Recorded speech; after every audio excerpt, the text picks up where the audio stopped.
Planning and preparation is always difficult for me. I always feel like I'm juggling one more ball than I can actually handle, and so it's always a little bit difficult. But this kind of imaginatively walking through a lesson with students is a kind of a fast and easy way for me to really, on the one hand, mentally prepare myself, but also kind of think about kinds of activities that I want to do. Frankly, I would say imagination is part of how I do it. And then obviously, reading text ahead of time, I want to stay at least a step ahead of my students. And so kind of thinking about things ahead of time.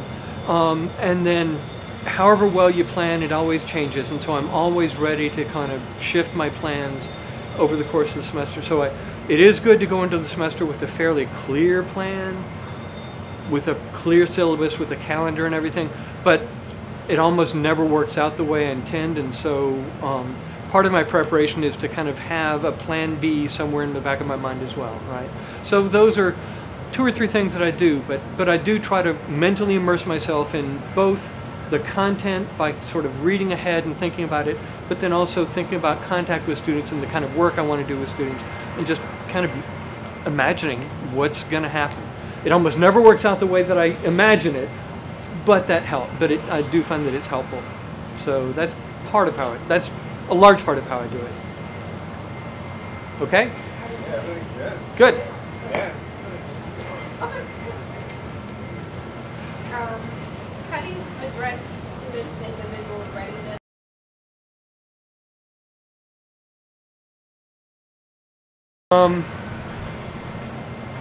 Okay, one of the problems for me is I teach a whole bunch of different things. I teach kind of basic level language. I teach advanced level courses in language. I teach literature and translation. So I teach different things at different, right. So I'm continually dealing with students at different levels and different levels of preparation, and then even within the same class. So it's something that everybody ought to think about.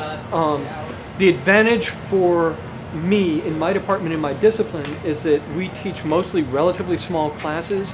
So it's actually easy for me, I mean not easy, but it is easier for me to get to know my students than it is for somebody who's doing a lecture class with 40 or 45.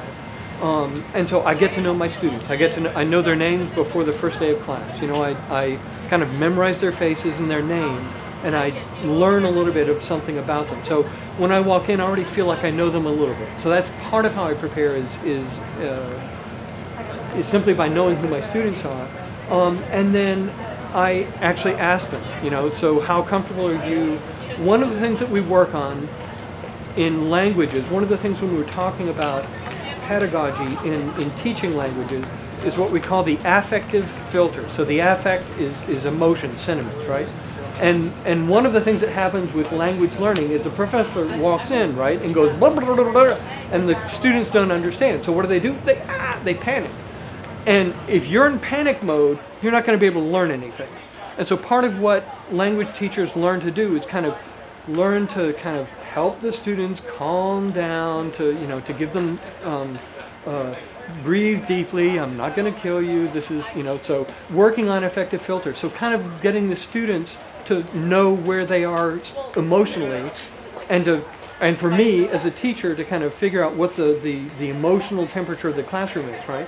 And so kind of getting to know my students and who's a little bit more excitable and who's not, who's more comfortable and confident, who's not. And then once I get to know them a little bit better, I do interviews with my students, so I actually talk to them. I ask about their lives. I ask about what their interests are, what their problems are. And so I do get to know my students pretty well. And that's one of the privileges of being able to teach languages is I really do get to talk to students face-to-face, person-to-person. And I get to know them reasonably well. And that really can be helpful for kind of guiding them along. I also ask students to do sort of self-assessment, to think about themselves and to think about their strengths and think about their weaknesses and to figure out how they can use their strengths to kind of make up for their weaknesses. So I try to kind of guide them through to think themselves, but also to report to me what their impression is of kind of where they are. And then I early on just kind of check in with each student. I mean, I don't do tough quizzes, but I kind of ask students and just try to figure out kind of what level they are, how much do they know, etc. and get a sense for what their needs are. So it really is dialogue with students, getting to know the students, and also getting students to be thinking about their own learning, and to take some responsibility for their own learning. And and I say this, I mean, this is ideally how I try to do it. It's not always, it doesn't always work out that way, but that's generally how I think about it.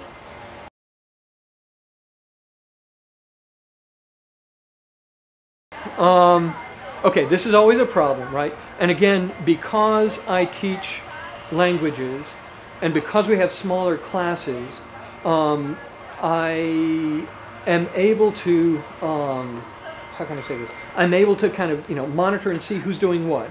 And if students are not being active, I can get on them, right? And say, hey, you need to be a little bit more engaged. So that's one thing. I give them tasks, and they've got to execute the tasks, right? So giving projects and tasks where they really do have to do something, and if they don't, it's pretty evident to them and to me. That's part of how I do this. And then I kind of find out what students' interests are, and I try to use their interest to kind of hook them into, aspects of what we're talking about, thinking about learning, and to kind of get them to engage and to be excited about what we're doing. So again, it has to do with knowing students. It has to do with paying attention to the temperature of the classroom, know who's interested in what, and encouraging those who are already interested, and then especially encouraging those who are a little bit disengaged. And then, I'm shameless. I will, mostly I joke with my students, and they kind of like me, and I will shamelessly, do things like say, I just feel so bad that we're obviously not doing very good learning here, and my boss probably thinks I'm a terrible teacher, and maybe there's something y'all could do to make this work a little bit better. And so I will use that emotional hook and try to kind of pull them in. So I use anything that works.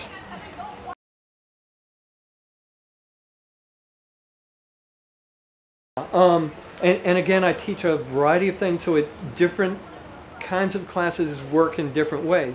But with language, with the World Wide Web, it's so easy to get students, to find places where they have to go, they have to use this language to get some information. So again, those tasks that I give students, that they have to find, okay, so you have X amount of money, and you're traveling from this place to this place, and you're going to do 3 cultural activities on the way, and you're going to use the train. So I give you this much budget, and so now you need to go to these particular sites in French, and you're going to tell me how are you going to arrange this trip. So I force them to do something that they might eventually have to do later, like travel, right? So that's one way. And then in more advanced classes, for example, in my business French class, I actually had students do a CV in French using the format that's used in Europe, which is different from the American format. And so they have to learn the vocabulary, they have to think about themselves, about their lives. How, given the rules of French CVs, how do they present themselves, and how are they going to say that? So it's kind of real world-like. So tasks and activities that kind of hook into real world activities. And then in classes in literature and translation, I actually get students to talk about their own experience that correspond to maybe readings that we've done, or people can have traumatic experiences or difficulties that are similar to what a character in a novel is doing. So I'll ask students to kind of talk about their own lives, their own experiences, and how do they map onto this, and does this text resonate for them, or is it less meaningful? And students usually respond. So, and again, it's kind of the emotional side of things. It's trying to tap into being aware of and knowing my students, and trying to get them to connect to the material in some way. And so even literature is what? It's stories. What do human beings do all the time? We tell stories, right? And stories are about all kinds of things, including our real lives here and now, right? And so I try to figure out how do we make the way we live now connect to the sorts of things I'm doing in literature classes, for example. So again, it's trying to show how the human experience of everybody in some way corresponds to the human experience of everybody else. And sometimes it's looking at very specific technical things, you know, knowledge that they might need to work in the business world. And sometimes it's just talking about, you know, what's meaningful and important and interesting.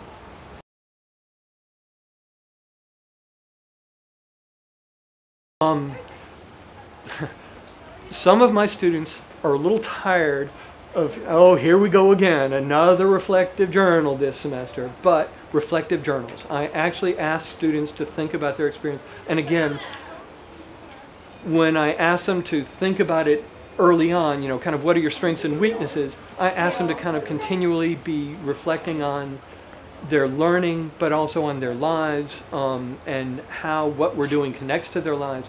And so reflection is a significant part of what I do. And, you know, everybody reflects in a different way. I mean, not everybody is going to do the same kind of reflective journal as what I ideally would like to see. But I do think that everybody can learn and can get better at kind of introspection and careful, critical evaluation of your own life and what you're doing. You know, and so I was interested in reflective journals before I came to St. Joseph's, and I didn't even know it was part of Ignatian pedagogy, and I've been doing it for a long, long time. But it really is one of the basic ways in which we work in the class. And then usually at the end I ask students to do kind of self-evaluations, and so to really kind of have that self-critical, self-reflective moment when they kind of look at their learning over time and really evaluate how they've done in the class. And frankly, how they're doing kind of overall.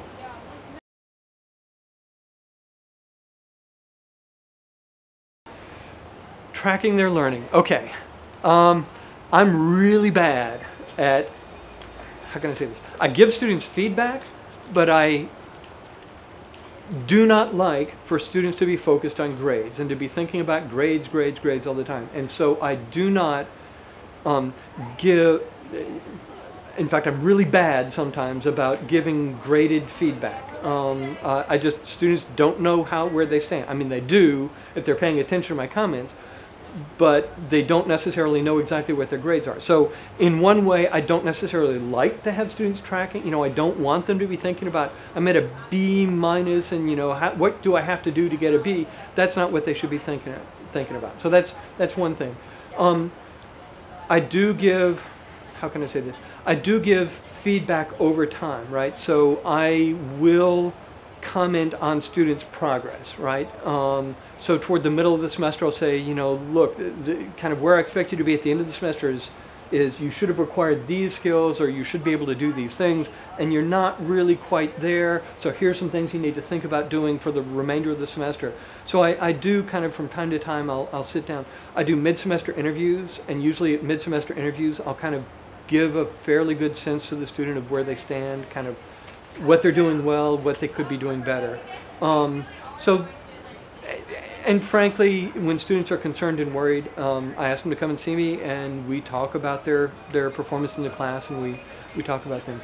But most students cannot, you know, there are students who love being able to go to Blackboard and you've got that number, you know, the grade book gives you the number. I'm not interested in the number, and I don't really give feedback in that way.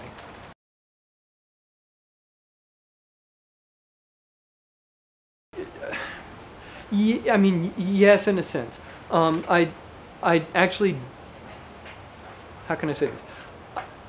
And again, this wraps up a whole bunch of things. So kind of making students active, making them take responsibility for their learning, but also showing what they've learned or kind of expressing what they've learned. I make students be fairly active in class. One of the ways that I do that, for example, is when we're reading a book or a creative work, is I will assign discussion leaders. And so that students actually have to take responsibility. They have to kind of formulate questions ahead of time that they are going to use to stimulate discussion with another group of students. And so then I ask them as they're, okay, so that's one way that they can show that they're getting what it takes to understand, to get into a text, to work on the knowledge that we're trying to build and how they can work with that. And I ask them, both the other students and the discussion leaders themselves, I asked them to kind of rate, to either rate themselves or rate the other, So what do you think? Was that a good way of did that person help you kind of plunge into this material, or did it not work so well? How well do you think you did in drawing the other students along? So again, I use certain kinds of activities to do self-reflective ways of evaluating how well they're really engaging with the material, how well they're able to engage with the material.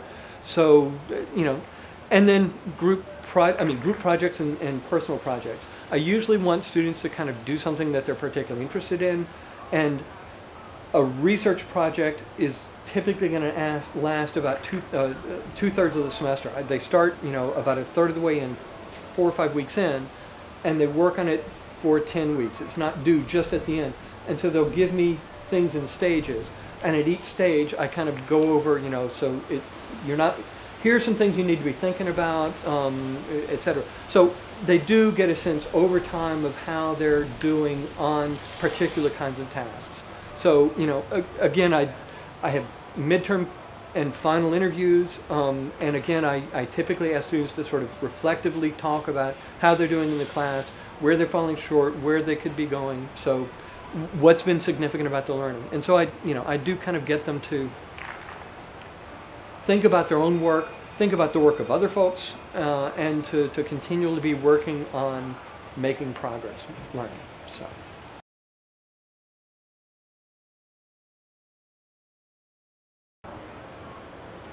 Yeah, yes and okay.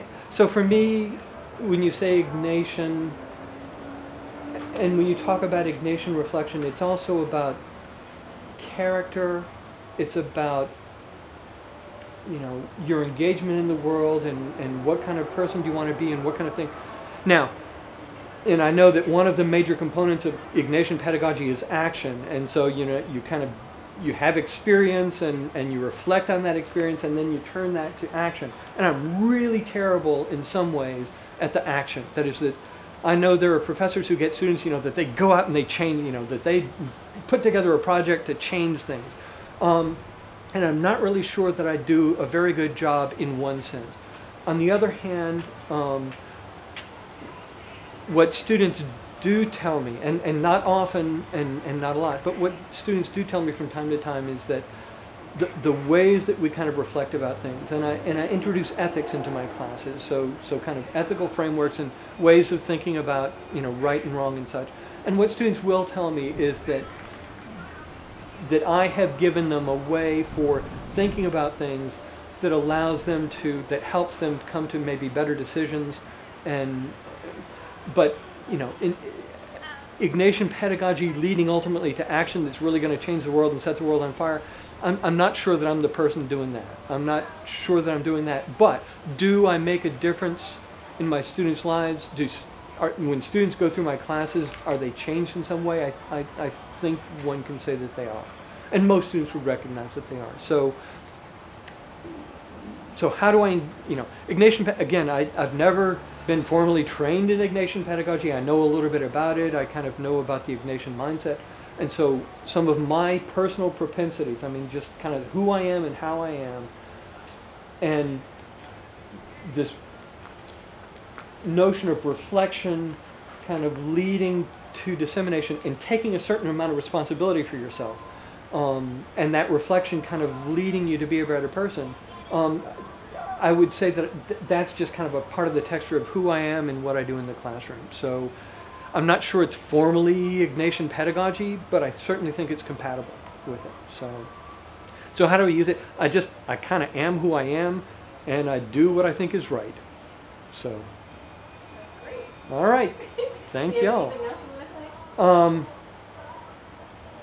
Yeah, the only thing, and I already sort of said this to Don, and Don tried to reassure me, but I really don't think I'm the best person to be talking to about Ignatian pedagogy, precisely because I haven't been, formally trained, and I'm not sure that I do this. And I do think that there are people who do this. On the other hand, I really am when I got the job at St. Joseph's, I applied to a whole bunch of places, right? And when I got the job at St. Joseph's, I knew who the Jesuits were, and I knew something about kind of the Ignatian mindset, and I was very happy to come here. And I'm very happy to be here, in part because it's not just teaching, but teaching is important. And the work that we do with students is important. And I know that cura personalis has kind of become this, you know, cliche that everybody says, but I really, really believe in that. I mean, I really believe in making it, you know, if students need something and if I can be helpful, it's my obligation to kind of reach out and to help.